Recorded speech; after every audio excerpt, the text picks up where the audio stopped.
DZAS live sa 31st Manila International Book Fair.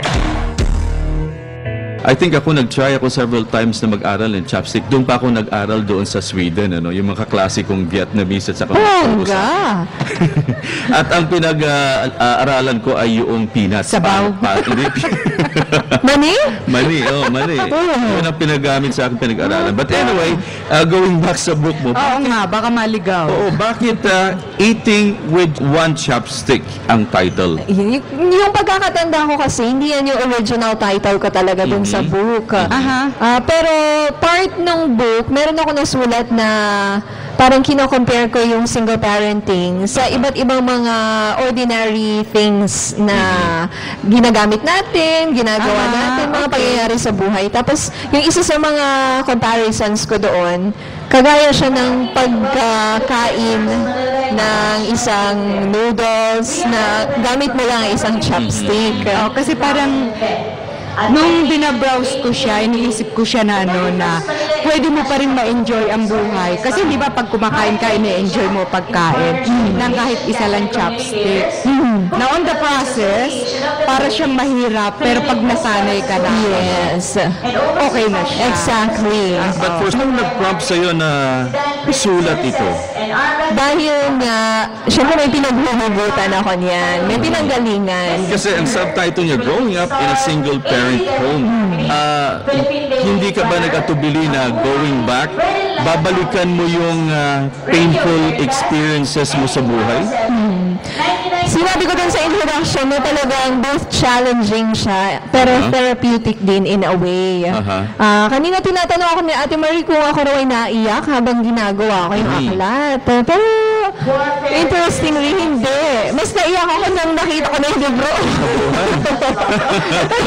Mas umiyak ako. Finally. Kasi of joy. Diba? Kasi tinignan ko siya na parang para ding yung diary. Kaya sinusulat mo yung nakaraan. Sa bagay kasi diary, kasalukuyan mo siya isinusulat. Kaya pang karamihan matching luha siya. Kaya tinanong ka agad kita, umiyak ka ba dito? Kasi ako parang parang naiiyak ka na. siguro kasi love kita. Yung ma-imagine ko na yung bata ka, yung gano'n. Tapos gano'n yung mga feeling mo. Parang yun, ayan. Hindi ka maiwasan yung aking pagka-counselor na nandun yung ko na ito, isang bata. Tapos hinahanap mo. Lalo na yung mong isa, yung section na where in the world is pa?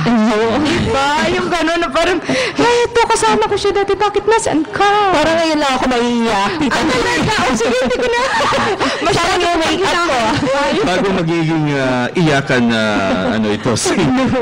Napansin ko na very light yung book niya, yung design, yung color, and then even yung the way the fonts were used sa print yung book ay napaka-light and inviting and attractive.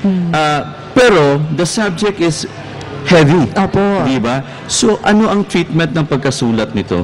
Actually, we tried yung mga editor ng CSM, tsaka yung mga kinoconsult namin. Ang target audience kasi talaga namin ay mga high school to college students na nasa single-parent home. So we tried to use, para hindi naman sila hindi sila mahirapan na mag-grasp kung ano yung gusto kong iparating na message.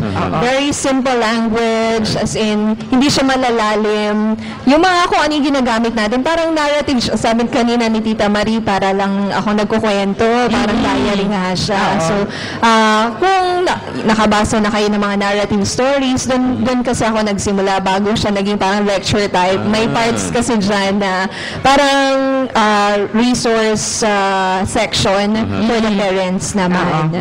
And ang lingwahe na ginamit is Taglish, mayroong Tagalog, mayroong English. Opo. 80% siguro English. Mga 20% yung Tagalog or Filipino. Ang isa sa nagustuhan ko dito, kasi marami ng marami ng books for single parent. Pero dito, ang focus talaga ay dun sa anak. Opo. Yun na, pangkaraniwan ay sila yung lihim na apektado na hindi masyadong natatouch.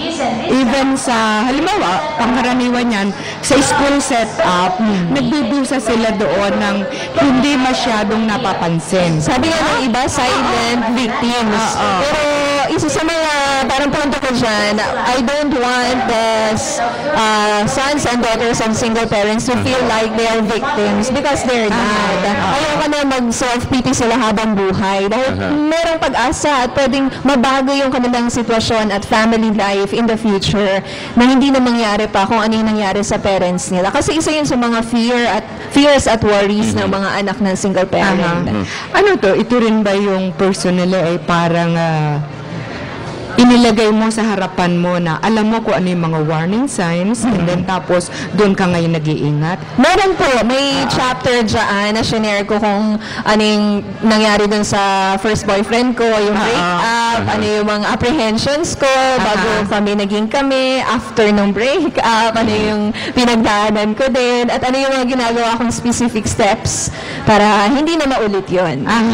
O yun na na-appreciate ko sa buhay mo. Yung mga yung halatang naka-recover ka.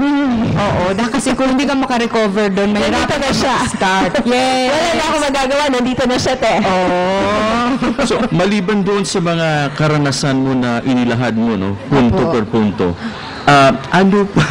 Ano pa ang nais mong ilabas dito, i-prove at na magsilbing inspiration sa ibang tao? May kagayang situation. Nasa introduction siya actually, Kuya Mark. Merong 3 punto na gusto ko sanang i-share sa mga makakabasa ng Eating with One Chopstick, Growing Up in a Single Parent Home. At unang-una doon, na ayoko nga silang mag-feeling biktima or feeling na losers o feeling mistakes dahil hindi sila talaga ganon. Tayo ay likha ng Panginoon, yung mga anak, kahit yung mga magulang, nagkamali yung magulang, consequence na matatawag yung kanilang mga naging anak, pero pwedeng mabago yung kanilang sitwasyon at hindi na maulit pa sa kanilang magiging future relationships or family life.